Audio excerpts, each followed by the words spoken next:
The opioid crisis is the single worst drug crisis in American history. Now this is for two main reasons. Number one, when you take opioids, not only does your pain go away, so it acts as a painkiller, but you also feel a euphoric sensation. Now this sensation is something that is chased by a lot of people to the point where physical, mental, and financial stability are all thrown out the window.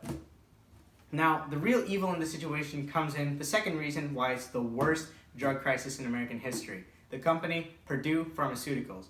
They produce a drug called Oxycontin, which is a particularly strong form of opiate. This drug is one of the worst and most addicting opiates ever made.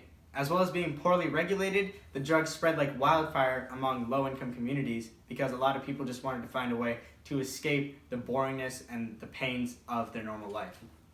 Now, what happened with these people? A lot of them just started off going to the hospital and they got it prescribed to them, and then after that, they felt so addicted to Oxycontin that they kept on spending all of their wages on it, and then at some point, they just started relying on it fully just to live their day-to-day life. Now, this is a story for millions of people, and it's a story of hundreds of thousands of people who have died because of Purdue Pharmaceuticals. While all of these people died due to their marketing strategies and due to the prescription of their drug way too many times, Purdue made $35 billion since 1995. Now, a lot of people have brought up really good ideas on how to counter this. Presidential candidate Andrew Yang, when running, said that he wanted to make sure that Purdue doesn't get away with this and other big pharmaceutical companies don't get away with it either. So he had 3 steps to counter the opioid crisis in America. Number 1 is he wanted the FDA and the DOJ to work together to imprison those who are executives at big pharmaceutical companies like Purdue. Because Purdue used very, very cynical marketing methods where they marketed opiates to a lot of young kids and old men so that people would spend a lot of their money as old people, and people would spend a lot of their time as young people getting addicted to it and end up using all of their money in the future to buy this drug.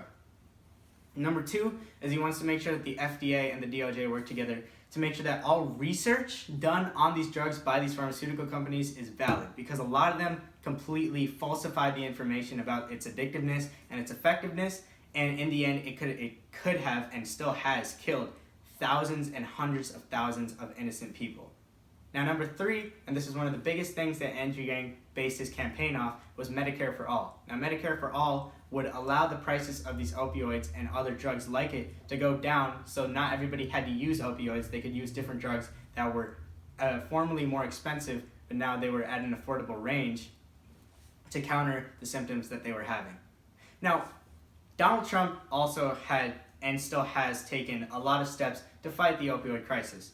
One of the things that he's done is he wants to make sure that by 2021, starting in 2018, this was a 3-year plan, he wanted to make sure that opioid prescriptions, specifically Oxycontin, was cut down by 2/3. So the overprescription of them was stopped. He got $6 billion to fight the opioid crisis. As well as this, in 2018, he passed the Support Act, and the Support Act was the single biggest legislation made against a certain pharmaceutical drug in American history. Now, what this act said is basically he wants medical professionals to be trained in the use of a drug named Naloxone. Now, Naloxone is a drug that you use after somebody overdoses. So when they overdose, you have to give them a certain amount of Naloxone to make sure that they don't get severely injured by their overdose.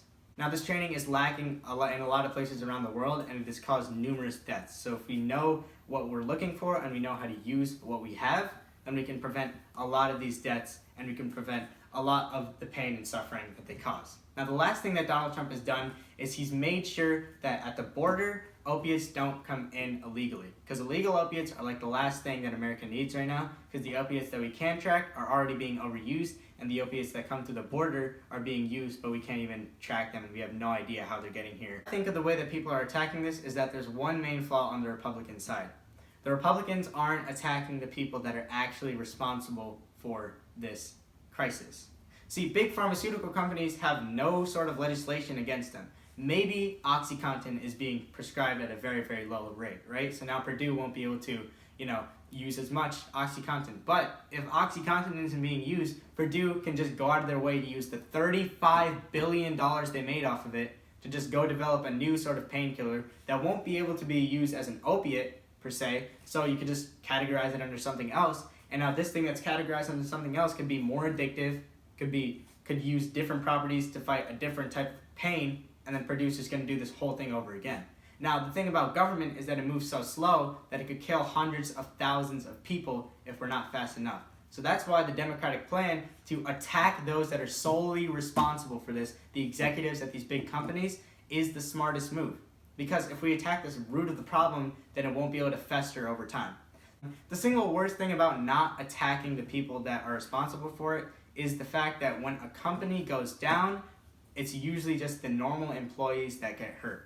Right? People that work at Purdue Pharmaceuticals that aren't all the, bigwigs that control the American population and choose who to, drug, basically. Like the normal researchers, the normal people at their laboratories. Those people end up out of jobs, and the VIPs, the big executives at their companies, usually still have their jobs. So not only does the problem stay, but the problem just grows. So what we should do is we should fire all executives that are somewhat responsible for the marketing, for the selling, and for the production and lying about the factors of these opiates. Replace them with more honest and better regulated, FDA, better regulated peoples. And as well as this, we should drive down the prices of other alternate painkillers to make sure that opiates aren't the only solution.